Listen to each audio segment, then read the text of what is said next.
She was burying jars under an apple tree in the middle of the night.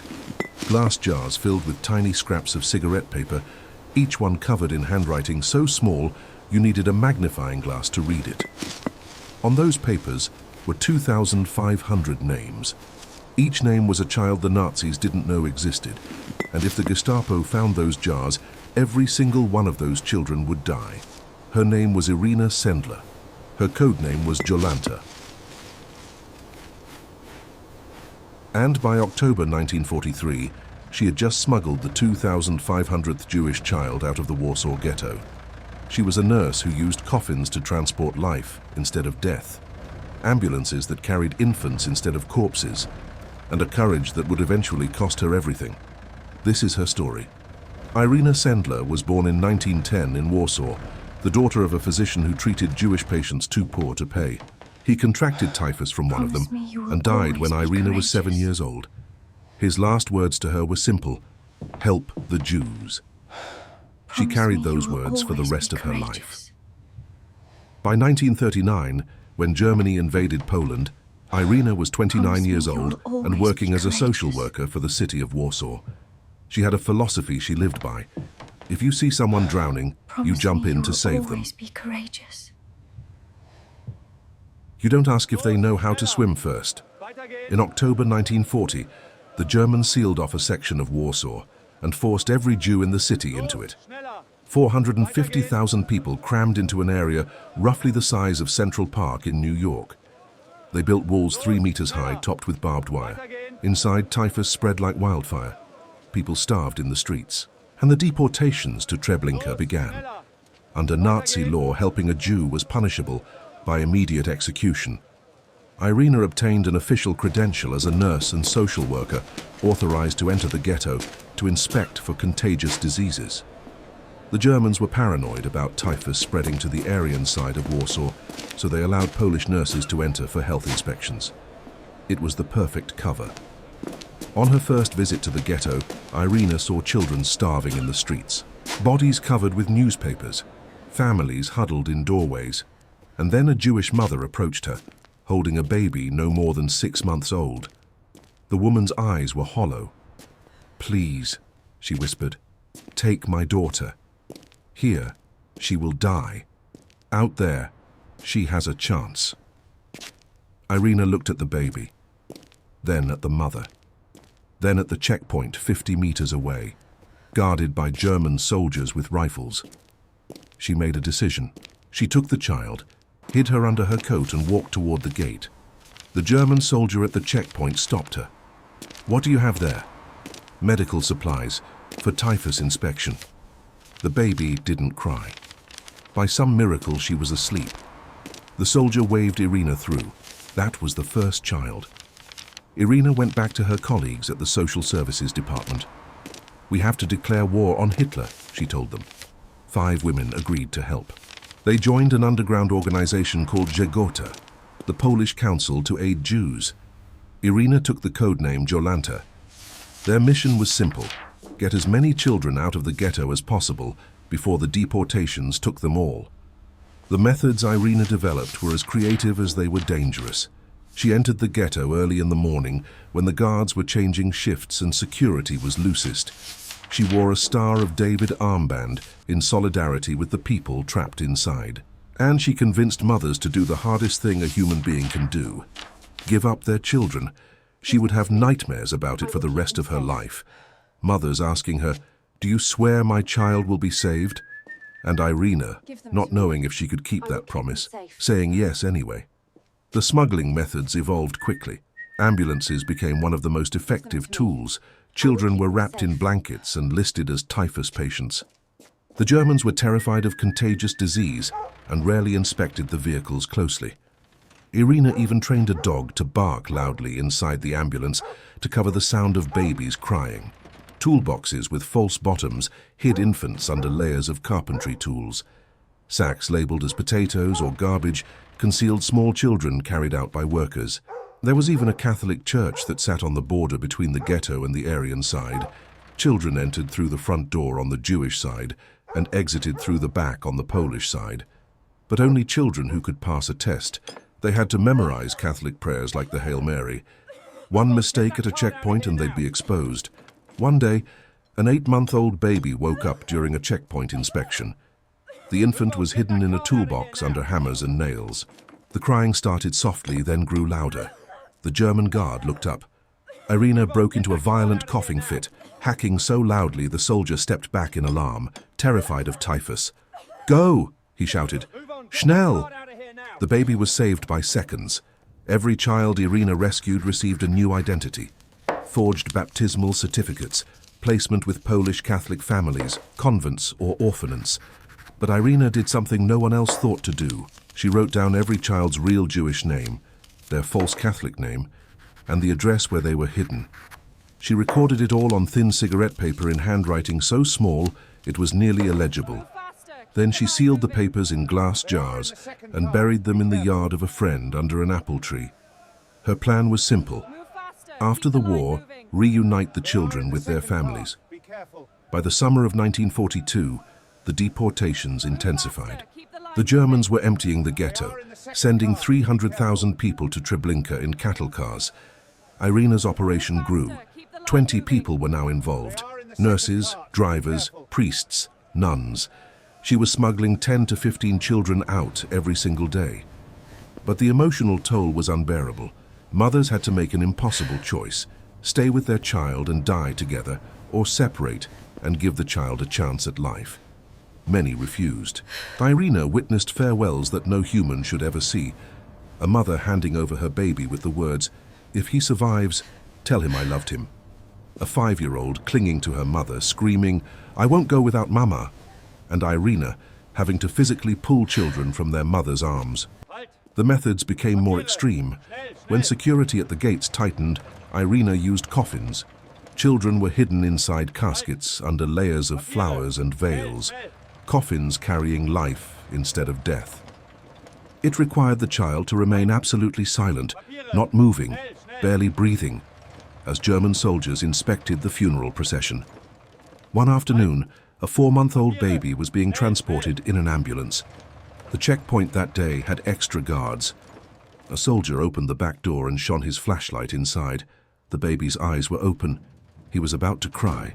In a split second, one of Irena's accomplices, a nurse who wasn't the child's mother, lifted her shirt and began breastfeeding the infant.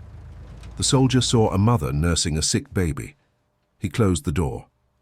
They passed. By October 1943, Irena Sendler had saved 2,500 children. She had personally smuggled roughly 400 of them. The glass jars were filling up, buried one by one under the apple tree, a growing archive of lives stolen back from the Nazis.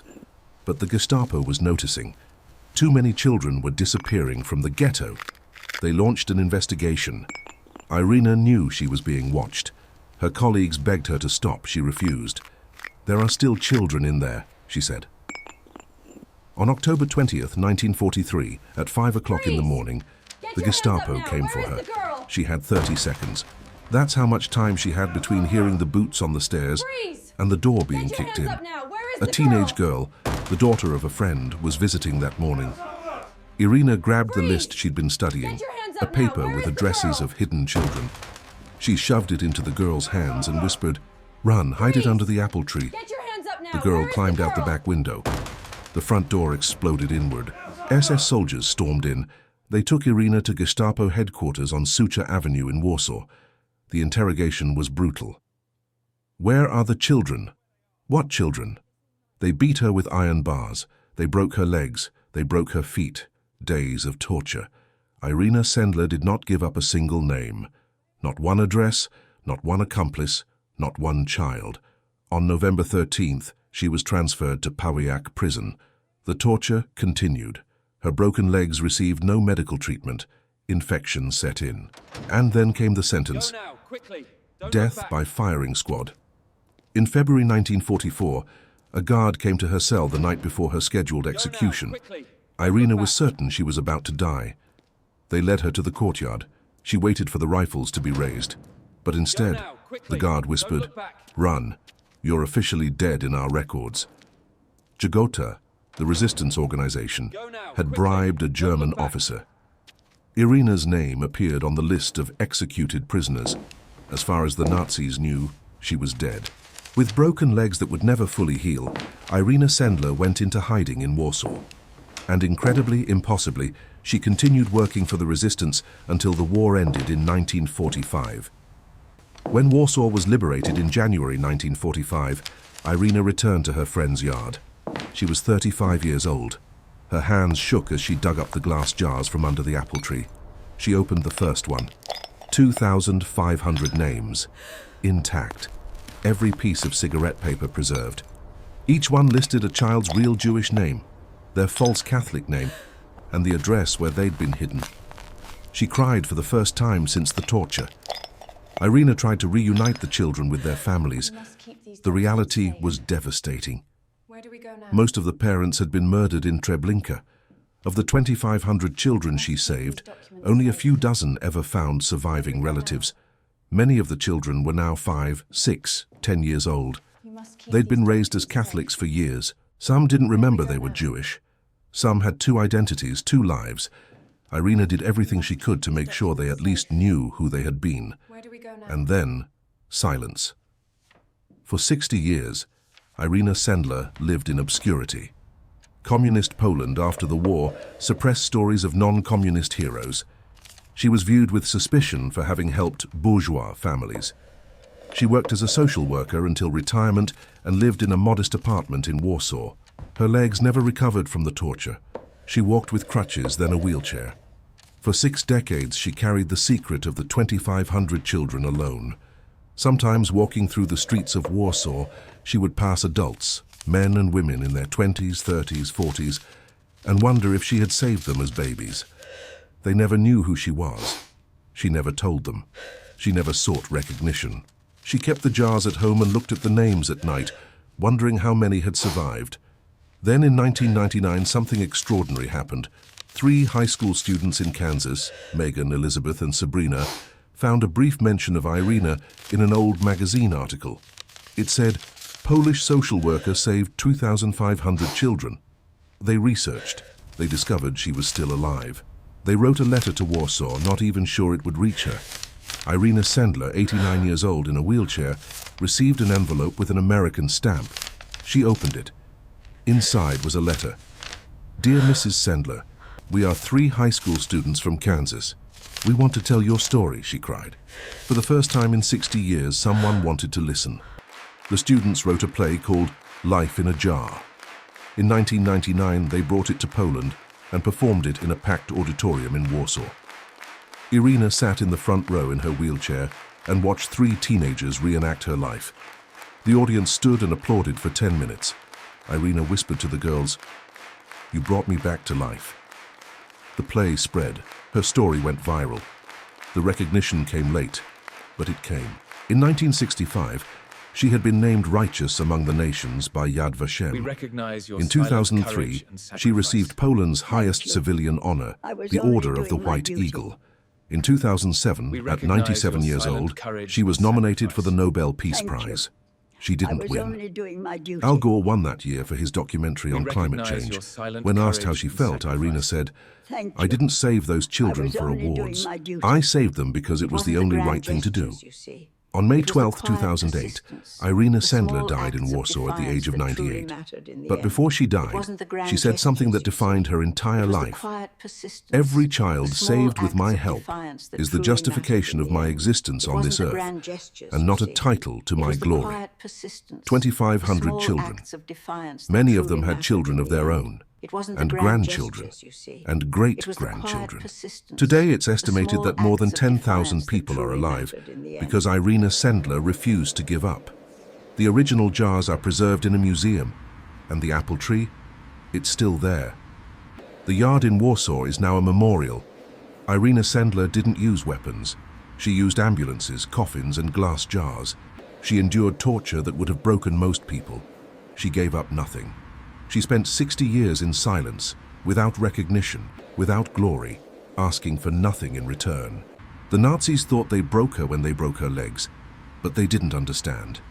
Her strength was never in her bones. It was in the 2,500 names she refused to forget, buried under an apple tree, waiting for a world where children could reclaim their names. This is the story of how a 29-year-old Polish social worker declared war on Hitler and won. 2,500 times, one child at a time, hidden in toolboxes, ambulances, and coffins, preserved in jars of glass buried beneath a tree. Irena Sendler proved that one person can change the world, and she did it without ever asking to be remembered. But we remember anyway.